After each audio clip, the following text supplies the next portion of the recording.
በዛሬ መረጃችን ከሰሜን ጎጃም ቢኮሎ ተደውሎ ስለ ተጠየቀው ገንዘብ እንነግራችኋለን። ብር በባንክ ካላስገባህ ልጅህን የሰይጣን መሳቢያ አደርጋታለሁ የተባለው ግለሰብ በመተት አስፈራርታው ደግሞ 300 ሺህ ብር ከግል ተበዳይ ልትቀበል ያለች ግለሰብ የፖሊስ እጅ ውስጥ ገብታለች። ምንድነው የተፈጠረው እንነግራችኋለን። አሰብ ሆቴል የተባለ ከሚጠራ አካባቢ ወደ 15 ሺህ ብር የሚሆን ሐሰተኛ የብር ኖት በፖሊስ ተይዟል። ይሄንንም ተሰማላችሁ። ሼህ መሐመድ 4 ሆቴል ሊከፍቱ ነው። ስለ ጉዳዩ አጠር ያለ መረጃ ይዘናል።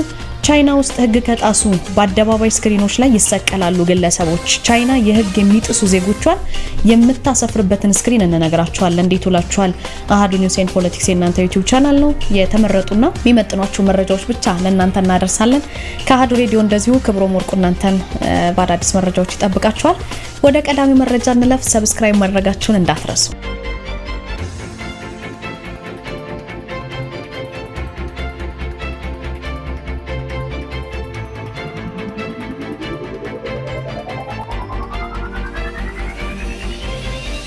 ወደ ቀዳሚው መረጃ አለፍኩ። ቤተሰቦቻችን ከሰሜን ጎጃም ስልክ ተደውሎ ብር በባንክ ካላስገባህ ልጅህን የሰይጣን መሳቢያ አደርጋታለሁ የተባለው ግለሰብ ለፖሊስ ባመለከተው አማካኝነት ግለሰቧ በቁጥጥር ስር ውላለች።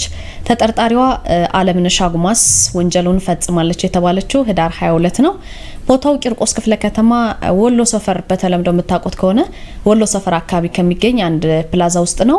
ግለሰቧ በፕላዛው በጽዳት ሰራተኝነትና በአሳንሰር ተቆጣጣሪነት ተቀጥራ የምትሰራ ናት። ከዚህ በፊትም እዚህ ህንፃ ላይ ነው የምትሰራው። ነገር ግን የግል ተበዳይ የሆነውን ሰው በዚህ ህንፃ ላይ ከሚገኝ የአንድ የግል ድርጅት የፋይናንስ ኃላፊ ናቸው። ይሄ ልጅህን እንደዚህ ያደርጋታለሁ የተባለው ሰው እዛው ህንፃ ውስጥ የፋይናንስ ኃላፊ ናቸው። የግል ተበዳይ አቶ ግሩም ነጋሽ ለፖሊስ ቃል እንደሰጡት ምንድነው ያሉት?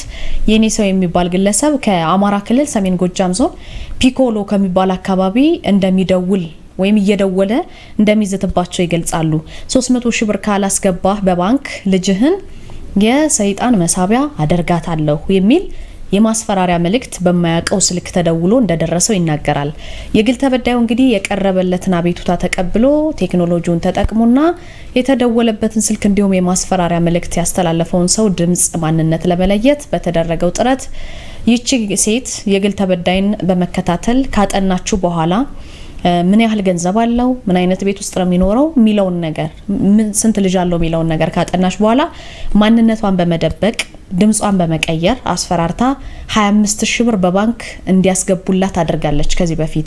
ከዛ በኋላ 275 ሺህ ብር ለማስላክ ስትሞክር ነው ይሄ የግል ተበዳይ ለፖሊስ ሄዶ ያመለከተው ማለት ነው። ጉዳዩ ከአቅሙ በላይ ስለሆነ ለፖሊስ በሰጡት መረጃና ፖሊስ ባደረገው ጠንካራ ምርመራ እንግዲህ ይቺ ሴት ለመላክ ካዘጋጀችው የማስፈራሪያ ጽሁፍ ወይም የምትመለከቱት ድራፍት ውስጥ የሚቀመጥ ቴክስት አለ ሊላክ የተዘጋጀና ያንን ጽሁፍ የጇ ስልኳ ላይ በመገኘቱ በቁጥጥር ስር ውላ ምርመራ እየተጣራባት መሆኑን የላንቻ አካባቢ ፖሊስ ነው የገለጸው። አንዳንድ ሰዎች የሰዎችን ኑሮ የሰዎችን አኗኗር በተለይ ከቅርበት አንጻር በማጥናት በባዕድ አምልኮ በእንደዚህ አይነት በመተት በማስፈራራት በቀላሉ ለመበልጸግ ጥረት እንደሚያደርጉ መገንዘብ ይገባል ብሏል ፖሊስ።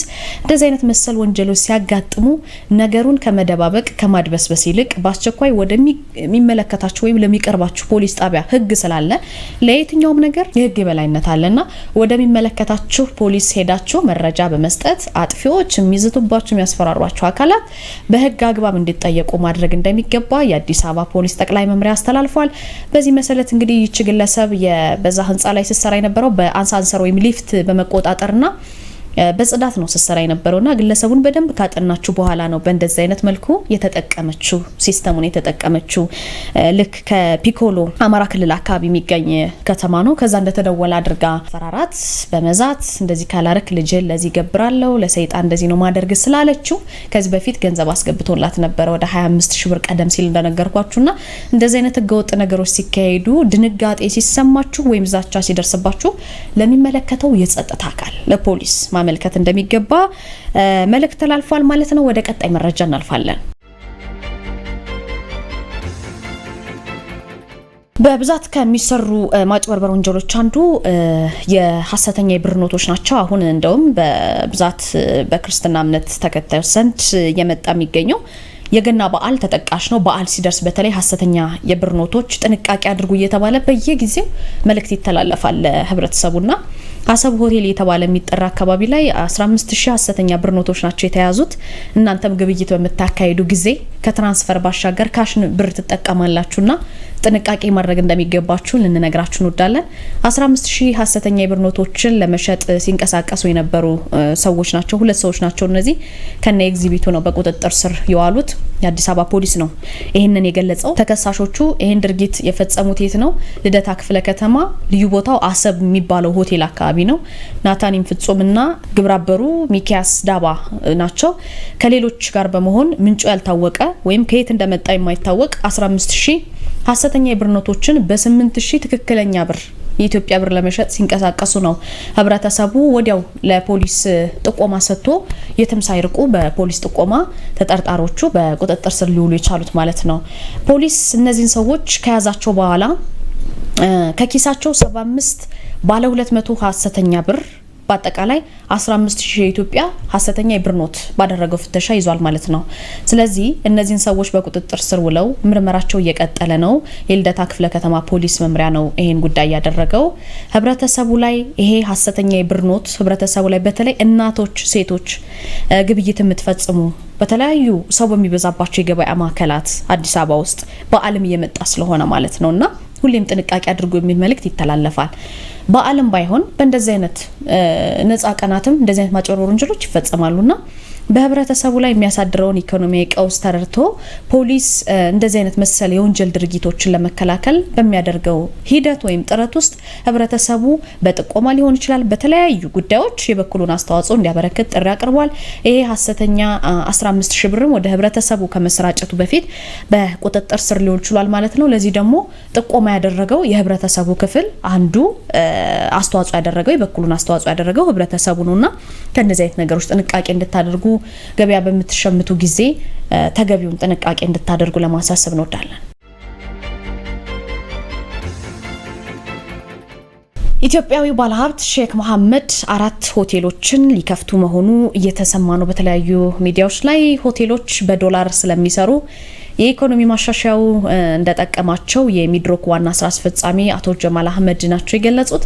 በዚህም እንግዲህ ሸራተን ለመጀመሪያ ጊዜ አትርፏል ብለዋል ስራ አስፈጻሚው። ሸራተን አዲስ ሆቴል የሼክ መሐመድ እንደሆነ ታውቃላችሁ። በዚህ የተነሳ ሆቴል ላይ ኢንቨስት ለማድረግ ተነሳስተናል ሲሉ የኮፕ 32 ዝግጅትን አስመልክቶ በተጠራ መድረክ ላይ ተናግረዋል። ኢትዮጵያ እንግዲህ ቀደም ሲል ከቀናት በፊት እንደዘገብንላችሁ የኮፕ 32 ጉባኤ እንድታዘጋጅ ተመርጣለችና ለዛ ዝግጅት በተጠራ መድረክ ላይ ነው ይሄንን የተናገሩት። ሚድሮክ እንግዲህ አዲስ አበባ ውስጥ 298 አልጋ ያለው ሸራተን ሆቴል ላይ ኮፕ 32 ወደ 1500 ለማድረግ የአልጋ ክፍሉን ማለት ነው ገስት እንግዳ የሚያርፍበትን የአልጋ ክፍል ወደ 1500 ለማድረግ እየሰራን ነው ብለዋል። 4 ሆቴል እንከፍታለን ብለዋል ማለት ነው። በዚህ መሰረት ሚድሮክ ከአፍሪካ ህብረት ጎን በታዋቂው የአሜሪካ ሆቴል አስተዳዳሪ ዌስተን እንደሚመራ የሚጠበቅ በጣም ትልቅ ግዙፍ ሆቴል ገንብቶ የመጨረሻ ምዕራፍ ላይ ለመድረስ እጅግ የቆየ መሆኑ የሚታወስ ነው። ከጥቂት ሳምንታት በፊት የተባበሩት መንግስታት የአካባቢ ለውጥ ጉባኤ በአዲስ አበባ እንዲደረግ መወሰኑ ይታወሳል። በዚህ መሰረት እንግዲህ ባለሀብቱ 4 ትልልቅ ሆቴሎችን ሊገነቡ መሆኑ ነው የተሰማው። ወደ መጨረሻው ዜና አለፍኩኝ። ቻይና ውስጥ ህግ ከጣሱ ሰዎች ወይም ህግ የሚጥሱ ሰዎች በአደባባይ ስክሪኖች ላይ ይሰቀላሉ። በምትመለከቱት መንገድ ቻይና ህግ የሚጥሱ ዜጎቿ እንዴት ነው የምትቀጣው? አንዳንድ ጊዜ ሰዎች ማንም አላየኝም ብለው ህግ ሲጥሱ ይስተዋላል አይደለ? ነገር ግን ታማኝነት ለራስ ከመታመን የሚጀምር ነውና ቻይና ዜጎቿ ህግ ሲጥሱ ህግ ሲተላለፉ የሚያሳዩ ተንቀሳቃሽ ቪዲዮዎችን ሼም ስክሪን በተባሉ የአደባባይ ስክሪኖች በማሰራጨት የምታጋልጥበትን ስርዓት ተግባራዊ በማድረግ መጠቀም ከጀመረች ሰንበትበት ብላለች። እነዚህ ህግ የጣሱ ግለሰቦች ስክሪን ላይ ይታያሉ። ስክሪኑ በከተማዎች ከተገጠሙ በርካታ ካሜራዎች የተቀረጹ ምስሎችን ሰብስበው የፊት ገጽታን ለይቶ የሚያሳውቀውን ሰው ሰራሽ አስተውሎት ወይም ኤአይን ተጠቅመው ከመንግስት ዳታቤዝ የግለሰቡን ማንነት የሚገልጽ የመታወቂያ ቁጥር በመጠቀም የግለሰቦችን ማንነት ይፋ ያደርጉታል ማለት ነው። እነዚህ ህግ የሚጥሱ ግለሰቦችን የሚያሸማቅቁ ወይም የሚያሳፍሩ የቻይና ስክሪኖች ግዙፍ ስክሪኖች ናቸው። በትልልቅ መንገዶች በጣም ግዙፍ የሚባሉ ሮዶች ላይ ነው የሚገጠሙት። በባቡር ጣቢያዎች፣ በባስ ማቆሚያዎች፣ በጣም ሰው የሚበዛባቸው አካባቢዎች ላይ፣ በገበያ ማዕከላት፣ ሲኒማ ቤቶች ጨምሮ ህዝብ በብዛት በሚገኝባቸው ስፍራዎች ላይ ይገኛሉ።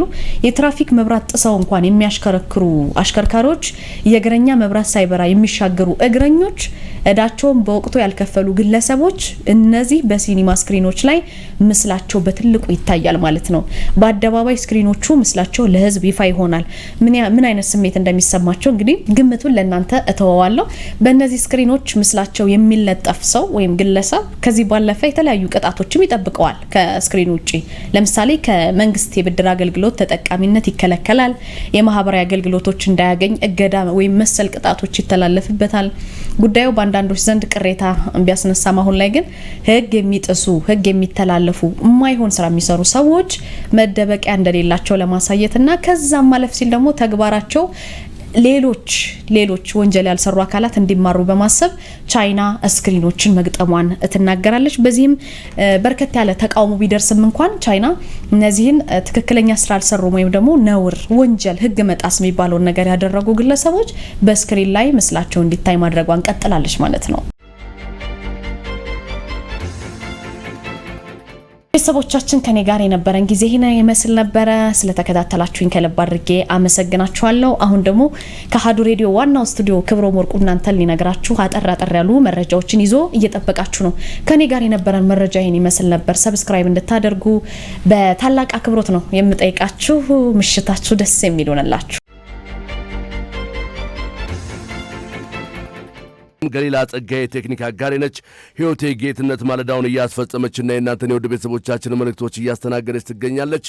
ክብሮም ወርቁ ልሳኑን እመራለሁ። አብራችሁን ስለሆናችሁ ከልብ እናመሰግናለን። አሁን አንኳር ዘገባዎቹን አስቀድማለሁ። በትግራይ ክልል የሚንቀሳቀሰው ስምረት ፓርቲ በክልላዊ ምርጫ ለመወዳደር እየተዘጋጀ ቢሆንም በክልሉ ያለው የጸጥታ ስጋት ዋናው ተግዳሮት እንደሆነበት ገለጸ። ዴሞክራሲ ስምረት ትግራይ ፓርቲ በቅርቡ በሚካሄደው 7ኛው ሀገራዊና ክልላዊ ምርጫ ለመወዳደርና አማራጭ ሐሳቦችን ለማቅረብ በዝግጅት ላይ እንደሚገኝ አስታውቋል። ፓርቲው የስልጣን ሽግግር በሰላማዊ ምርጫና በህዝብ ድምጽ ብቻ እንዲሆን እሰራለሁ ብሏል። የፓርቲው የሥራ አስፈጻሚ አባልና የሚዲያና ኮሚኒኬሽን ኃላፊ አቶ ብርሃነ ገብረ ኢየሱስ የምርጫ ተሳትፎ ዋነኛ ችግር የክልሉ የጸጥታ ሁኔታ ነው ሲሉ ለአሃዱ ተናግረዋል።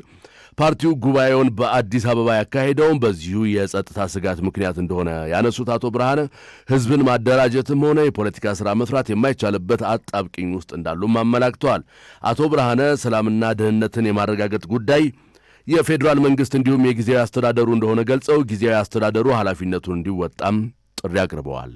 አለስማ መንግስቱ ከሌለንም ለምሳሌ ያው ማለት ምርጫ አለመደረጉና ማለት የነበረው ምርጫ በዛ በክልል የተደረገ ምርጫም ማለት ህጋዊ አይደለም የሚል አይደለ የፈረሰው ማለት አሁንም እንዳልኩ ጊዜያዊ አስተዳደር ነው። ጊዜያዊ አስተዳደር ራሱ ደግሞ ማለት ጥርስ የሌለው ጊዜያዊ አስተዳደር የትግራይ ጥያቄዎችን መመለስ የማይችል በያዘበት በመስተዳድረው ግዛትም መሰረታዊ የሚባሉ የመንግስት አገልግሎት እንኳን በቁጥር የማይሰጥ ነው። ኢምፓክት አለው፣ ውጤት አለው። የትግራይ እየተዳደረ አይደለም በትክክል የሚያገኘው። ለምሳሌ እኮ በተወካዮች ምክር ቤት እኮ አንድም ተወካይ የለም። ሀውስ ኦፍ ፌዴሬሽን ተወካይ የለም። በካውንስል ኦፍ ሚኒስተር ሌሎች ሚኒስትሮች እኮ ቦታ እኮ የለውም። የኢኮኖሚ ተጠቃሚ ባጆቹ ሌሎች ከሀገሪቱ በፌዴሬሽን እስካልደረስ እኮ እነዚህ እያገኘ አይደለም። የማያገኝበት አንድ ደግሞ የተመረጠ መንግስት አለመኖሩ ነው።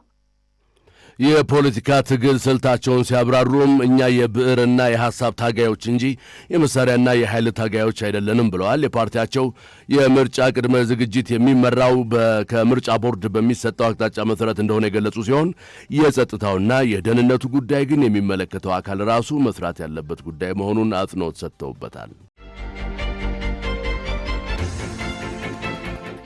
የፋይናንስ አቅርቦት ስርዓት ውስን መሆን ቤቶች እንዳይገነቡና ዜጎች በቀላሉ የባለቤትነት መብት እንዳያገኙ ማድረጉ ተገለጸ። የቤቶች ዋጋና የዜጎች ገቢ አለመመጣጠን ቤቶች ተደራሽ እንዳይሆኑ አድርጓል ነው የተባለው። በኢትዮጵያ ያለው የፋይናንስ አቅርቦት ስርዓት ውስን መሆን ቤቶች እንዳይገነቡና ዜጎች በቀላሉ የባለቤትነት መብት እንዳያገኙ ማድረጉን የከተማና መሠረተ ልማት ሚኒስቴር ነው ለአሃዱ ያስታወቀው። በሚኒስቴር መስሪያ ቤቱ የቤቶች ልማት መሪ ስራ አስፈጻሚ ጸጋይ ሞሼ ዋናው ችግር የፋይናንስ አቅርቦት ስርዓት ውስን መሆኑ ነው ብለዋል። ችግሮቹ ከመሠረተ ልማት እጦት፣ ከፖሊሲ አፈጻጸምና ከኋላ ቀር የቴክኖሎጂ አጠቃቀም ጋር የተያያዙም ናቸው ብለዋል። የቤት ልማት ዘርፉ ከበርካታ ችግሮችና ፈተናዎች ጋር እየታገለ እንደሆነና እነዚህ ስር የሰደዱ ችግሮች የዜጎችን የመኖሪያ ቤት ባለቤትነት ህልም መና እያስቀሩ ከመሆናቸውም በላይ የተፈለገው የልማት ግብ እንዳይሳካ እንቅፋት ሆነዋል ሲሉም ተናግረዋል። ለመኖሪያ ቤት ልማት የሚሆን መሬት አቅርቦት ላይ በስፋት ያለመሰራቱና አቅርቦቱ ውስብስብ መሆኑ ከፍተኛ ፈተና ነው። ይህም ደግሞ ለዜጎችና ለአልሚዎች የመሬት ተደራሽነትን እጅግ ከባድ ያደርገዋል ሲሉም ገልጸዋል። በሌላ በኩል ደግሞ የቤቶች ዋጋና የዜጎች ገቢ አለመመጣጠን ዋነኛው ችግር ነው ያሉ ሲሆን የዜጎች የመክፈል አቅም ዝቅተኛ መሆኑ የተገነቡትም ቤቶች ተደራሽ እንዳይሆኑና ከመደበኛው ዜጋ አቅም በላይ እንዲሆኑ አድርጓል ብለዋል። በግንባታው ሂደትም ሆነ በንድፍ ስራ ጥቅም ላይ የሚውሉ ቴክኖሎጂዎች ዘመኑ ከደረሰበት ዓለም አቀፍ ደረጃ ጋር የሚሄዱ አይደሉም ያሉት ስራ አስፈጻሚው፣ ይህ ደግሞ የግንባታ ወጪን ከፍ ያደርጋል፣ ጥራትንም ይቀንሳል ሲሉ ገልጸዋል። የቤት ገበያው ጤናማና ተገማች አለመሆን አልሚዎችንና ገዢዎችን ለስጋት የዳረገ ዋጋው በዘፈቀደ የሚወሰንበት ሁኔታን ፈጥሯል ነው ያሉት።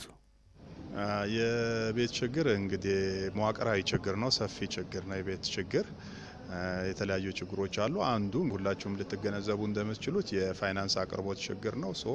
የፋይናንስ አቅርቦት ችግሩ ላይ ሲስተማቲካሊ መስራት አለብን። ዝም ብለን ከኮሜርሻል ባንኮች በሚወጡ ሳይሆን የሞርጌጅ ሲስተም ኢምፕሌስ መሆን አለበት። አንዱ ይሄ ነው። ሌላው ደግሞ መሬት ነው። የመሬት አቅርቦት ላይ በጣም በሰፊው መሰራት አለበት። ቀላል መሆን አለበት። በቀላሉ ተደራሽ መሆን አለበት ለዜጎችም ለአልሚዎችም። የመሬት አቅርቦት ላይም እንደዚሁ መስራት ያስፈልጋል። አንዱ ችግር እሱ ስለሆነ ማለት ነው። ከዚህ በተጓዳኝ ደግሞ የዜጎች የመክፈል አቅምም ራሱ ዝቅተኛ መሆኑ ቤቶቹ በዋጋ ተደራሽ እንዳይሆኑ ያደርጋልና አንዱ አቅማችን አነስተኛ መሆኑ ፈታኝ ጉዳይ ነው። ሌላው ቴክኖሎጂ አለ። የምንጠቀማቸው ቴክኖሎጂዎች አሁን ዘመኑ ከደረሰበት ጋር የሚሄዱ ስላልሆኑ እነሱ ላይ መስራት ያስፈልጋል። የፋይናንስ ችግርን ለመፍታት ከንግድ ባንኮች በሚሰጥ ብድር ብቻ መወሰን የለበትም። ይልቁንም የሞርጌጅ ስርዓትን በመዘርጋት ዜጎች የረጅም ጊዜ ብድር እንዲያገኙ ማስቻል ይገባል ብለዋል። የመሬት አቅርቦትን ቀላልና ለአልሚዎች ተደራሽ፣ የቤቶችንም ዋጋ ተመጣጣኝ ማድረግና በሂደትም የዜጎችን የመክፈል አቅም በማሳደግ የቤት ባለቤት እንዲሆኑ ማስቻል ትኩረት ሊሰጠው እንደሚገባም ገልጸዋል። በከተማ ታክሲ ተገልጋዮች በተደጋጋሚ ከሚቀርቡ ቅሬታዎች መካከል ከታሪፍ በላይ ማስከፈል ዋነኛው ሆኖ ተገኝቷል። በሩብ ዓመቱ ተመሳሳይ ጥፋት የተገኘባቸው ከ200 በላይ አሽከርካሪዎች ክስ ተመስርቶባቸዋልም ተብሏል።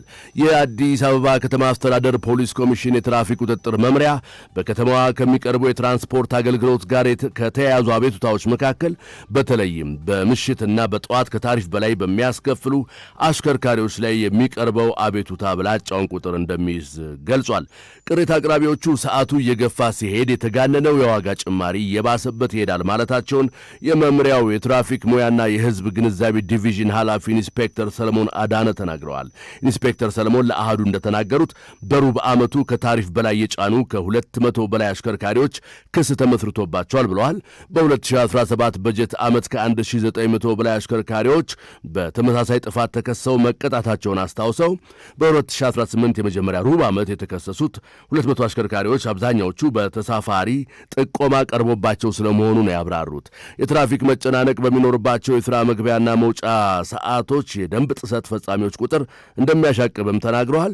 በተደጋጋሚ ከሚስተዋሉ የደንብ ጥሰቶች መካከልም ከተቀመጠው ታሪፍ በላይ ማስከፈል፣ ከተመደቡበት መስመር ውጭ ማሽከርከርና ለጭነት ከተፈቀደው ልክ በላይ ወይም ትርፍ መጫን ዋናዎቹ ናቸው ብለዋል።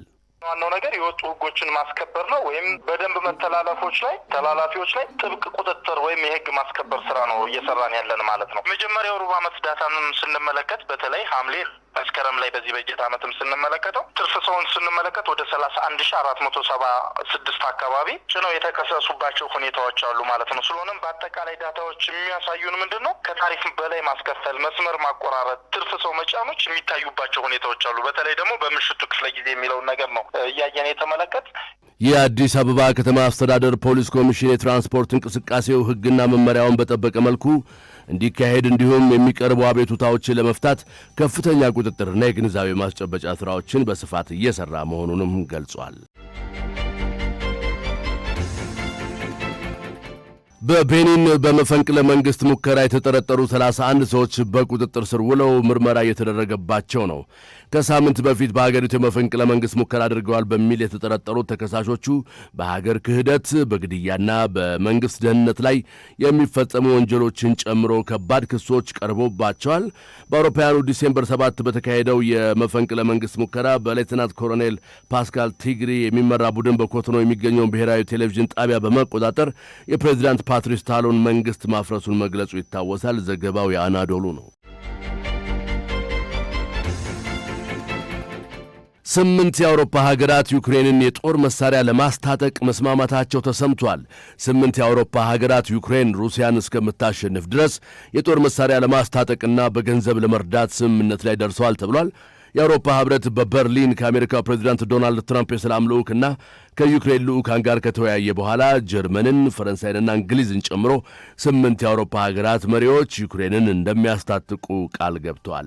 የህብረቱ አባል ሀገራት ስምምነትም የዩክሬንን ኃይሎች እንደገና ማቋቋም፣ የዩክሬንን የአየር ክልል ማስጠበቅና በዩክሬን ውስጥ መንቀሳቀስን ጨምሮ በአጠቃላይ የዩክሬንን ደህንነት መጠበቅ መሆኑም ታውቋል።